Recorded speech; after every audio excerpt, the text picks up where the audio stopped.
ഒരു വിത്ത് മണ്ണിനടിയിലായിരിക്കുമ്പോൾ പുറമെ നിന്ന് നമ്മൾ നോക്കുമ്പോൾ അതിന് ഒന്നും സംഭവിക്കുന്നില്ല എന്ന് തോന്നും. പക്ഷേ ഉള്ളിൽ വിത്തിന് മാറ്റം സംഭവിക്കുന്നുണ്ട്. നമ്മുടെ ജീവിതത്തിൽ ചില സമയങ്ങൾ വെറുതെയാണെന്ന് തോന്നും. നമ്മുടെ കാത്തിരിപ്പ്, നമ്മുടെ നിശബ്ദത, ഏകാന്തത എല്ലാം വെറുതെയാണെന്നുള്ള ആ ഒരു തോന്നൽ ചില സമയങ്ങൾ നമുക്ക് ഉണ്ടാകാറുണ്ട്. സൂക്ഷ്മമായി ശ്രദ്ധിച്ചു കഴിഞ്ഞാൽ നിശബ്ദതയിലാണ് ഉള്ളിൽ വളർച്ച സംഭവിക്കുന്നത്. ഇപ്പം നമുക്ക് പാടാനുള്ള ഒരു കഴിവുണ്ടെങ്കിൽ നമ്മളെ പരിശീലനം നടത്തുന്ന സമയത്ത് ചില സമയത്ത് നമ്മൾ ചിന്തിക്കാറുണ്ട്, എത്ര കാലമായി ഞാൻ പരിശീലനം നടത്തുന്നു, എനിക്ക് നന്നായിട്ട് ഇതുവരെ പാടാൻ കഴിഞ്ഞിട്ടില്ല. ഇത്രകാലം പരിശീലനം നടത്തിയിട്ടും എന്തുകൊണ്ടാണ് അത് സംഭവിക്കാത്തത്? അതേപോലെ നമ്മൾ ധ്യാനിക്കുകയും പ്രാർത്ഥിക്കുകയും ചെയ്യുന്ന ഒരാളാണെങ്കിൽ നേരത്തെ നമ്മളിൽ നിഷേധാത്മകമായ വികാരമുണ്ടായിട്ടുണ്ടെങ്കിൽ, കോപവും വിദ്വേഷവും വെറുപ്പും ഉണ്ടായിട്ടുണ്ടെങ്കിൽ, നമ്മുടെ പെരുമാറ്റം നല്ല രീതിയിലായിരുന്നില്ല എങ്കിൽ നമ്മളിതെല്ലാം ചെയ്യുമ്പോൾ ഇടയ്ക്ക് നമ്മൾ ചിന്തിക്കാറുണ്ട്, എൻ്റെ പെരുമാറ്റ രീതികൾക്ക് ഒരു മാറ്റവും ഇതുവരെ ഉണ്ടായിട്ടില്ല, ഇപ്പോഴും എന്നിൽ കോപം ഉണ്ടാവുന്നുണ്ട്, ഇത്രകാലം ചെയ്തിട്ടും അതിൻ്റെ ഗുണം എനിക്ക് കിട്ടുന്നില്ല, എൻ്റെ വർഷങ്ങൾ വെറുതെയായി. ബാഹ്യമായിട്ട് മാറ്റം ചില സമയത്ത് കാണില്ലായിരിക്കാം, പക്ഷേ ഉള്ളിൽ വളരെയധികം മാറ്റം അവിടെ സംഭവിക്കുന്നുണ്ട്. ഒരാൾ ഒരു വിത്ത് ഇട്ടു, എല്ലാ ദിവസവും ആ വിത്തിന് ചുറ്റുമുള്ള മണ്ണ് ഇയാൾ മാറ്റിക്കൊണ്ടിരിക്കും, വിത്ത് മുളച്ചിട്ടുണ്ടോ എന്ന് അറിയാൻ. ദിവസങ്ങളോളം അയാൾ ഇത് തുടർന്നു. അയാൾ അവസാനം നിരാശനായി. ഇത്ര കാലമായിട്ടും ഇത്ര ദിവസമായിട്ടും ആ വിത്ത് മുള പൊട്ടിയിട്ടില്ല. അയാൾ ആ വിത്തിനെ ഉപേക്ഷിക്കാൻ തയ്യാറായി. അവസാനമായി അയാൾ ആ വിത്തിനെ നോക്കി. ആ സമയത്ത് ആ വിത്തിൽ നിന്ന് ചെറിയ വേര് മണ്ണിലേക്ക് ഇറങ്ങുന്നത് അയാൾ കണ്ടു. അയാൾ ചിന്തിച്ചു, ബാഹ്യമായി കാണുന്ന കാഴ്ചകളല്ല യഥാർത്ഥ കാഴ്ച. അതേപോലെയാണ് നമ്മൾ ബാഹ്യമായിട്ടുള്ള പെരുമാറ്റങ്ങളും പ്രവൃത്തികളുമാണ് കൂടുതലായിട്ട് ശ്രദ്ധിക്കുക. അതിലൊരു മാറ്റവും വന്നിട്ടില്ല എങ്കിൽ നമ്മൾ ചിന്തിക്കുന്നത്, എൻ്റെ ഉള്ളിൽ ഒരു മാറ്റവും വന്നിട്ടില്ല. ഒരു വിത്തിന് ചെടിയാകാനും മരമാകാനും സമയം വേണം. അതതിൻ്റെ സമയം എടുത്തിട്ടാണോ ആ വിത്തിൻ്റെ വേരുകൾ മണ്ണിൽ ആഴത്തിൽ ഉറക്കുമ്പോഴാണോ ഒരു ചെടിയാകാനും മരമാകാനും അതിന് കഴിയുന്നത്. അപ്പോഴാണ് നമുക്ക് ആ മരത്തെ കാണാൻ കഴിയുന്നത്.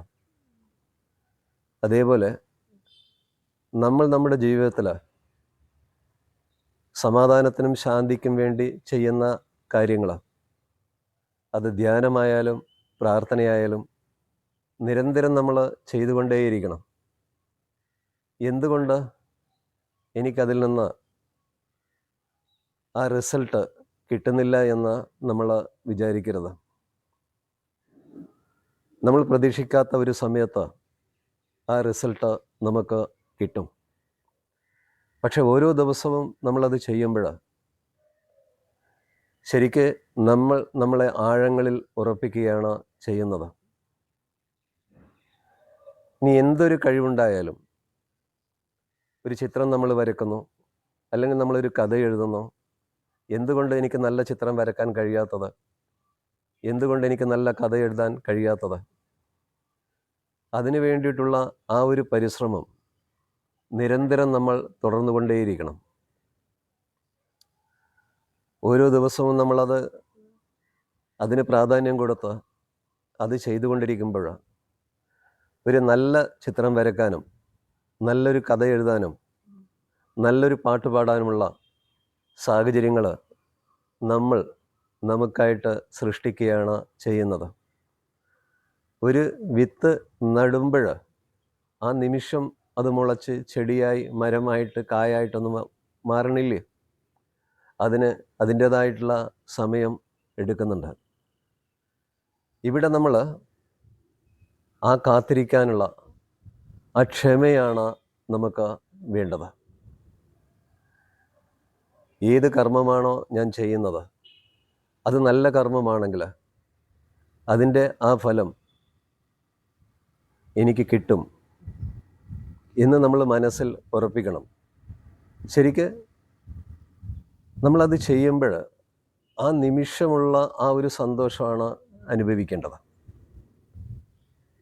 ഈ നിമിഷത്തിൽ നമ്മൾ പാട്ട് പാടുകയാണെങ്കിൽ ആ പാട്ടിൽ അലിഞ്ഞ് നമ്മൾ പാടുമ്പോൾ ആ പാടുന്ന ആ കർമ്മത്തിന് ആ ഒരു ഫലം നമുക്ക് ആ നിമിഷം അനുഭവിക്കാൻ കഴിയുന്നുണ്ട്. നിരന്തരം നമ്മളത് ചെയ്തുകൊണ്ടിരിക്കുമ്പോൾ നമുക്കൊരു നല്ല പാട്ടുകാരനായിട്ട് മാറും. അപ്പോൾ പറഞ്ഞു വരുന്നത്, നമ്മളിങ്ങനെയുള്ള കാര്യങ്ങളൊക്കെ ചെയ്യുമ്പോൾ നമ്മൾ പെട്ടെന്ന് അതിൻ്റെ ഫലം കിട്ടണമെന്ന് നമ്മൾ വിചാരിക്കരുത്. അതിന് അതിൻ്റേതായിട്ടുള്ള ആ ഒരു സമയം നമ്മൾ കൊടുക്കണം. ഒരു വിത്തെങ്ങനെയാണോ മുളച്ച് ചെടിയും പൂവും കായും മരവുമായിട്ട് മാറുന്നത്, അതേപോലെ നമ്മുടെ കഴിവുകളെ, നമ്മുടെ സ്വപ്നങ്ങളെ നമ്മൾ വളർത്തി എടുക്കണം. നമ്മൾ അത് ചെയ്യുമ്പോൾ ആ ചെയ്യുന്നതിൽ നിന്ന് സന്തോഷം അനുഭവിക്കുക. ആ ചെയ്യുന്നതിനോട് നമ്മൾ 100% ആവുക. ആ 100% ആകുമ്പം തന്നെ നമ്മുടെ മനസ്സ് ഈ നിമിഷത്തിലാണ്. നമ്മൾ ആ പ്രവൃത്തി ചെയ്തുകൊണ്ടിരിക്കുമ്പോൾ അതിൽ നിന്ന് എന്തെങ്കിലും നമ്മൾ പ്രതീക്ഷിക്കുമ്പോൾ നമുക്ക് പ്രവൃത്തി 100% ചെയ്യാൻ കഴിയില്ല. ആ പ്രവൃത്തി ചെയ്യുമ്പോൾ നമ്മുടെ ശ്രദ്ധ ഭാവിയിലാണ്, ആ റിസൾട്ടിനെ കുറിച്ചാണ് നമ്മൾ ചിന്തിക്കുന്നത്. അപ്പോൾ ചെയ്യുന്ന ആ പ്രവൃത്തിയോട് നമ്മൾ ആത്മാർത്ഥത കാണിക്കുന്നു എന്ന് നമുക്ക് പറയാൻ കഴിയില്ല. ഇവിടെ നമ്മൾ വിചാരിക്കേണ്ടത്, എന്ത് തന്നെയായാലും ഞാൻ എൻ്റെ പ്രവൃത്തി 100% ചെയ്യും എന്നുള്ള തീരുമാനം ഉള്ളിൽ ഉറപ്പിച്ച് അതിനു വേണ്ടിയിട്ട് നമ്മൾ നമ്മുടെ അധ്വാനം, നമ്മുടെ കഴിവ് എല്ലാം നൽകുക. ഒരു ദിവസം നമുക്കതിൻ്റെ റിസൾട്ട് കിട്ടുമെന്ന് ഉറപ്പിക്കുക.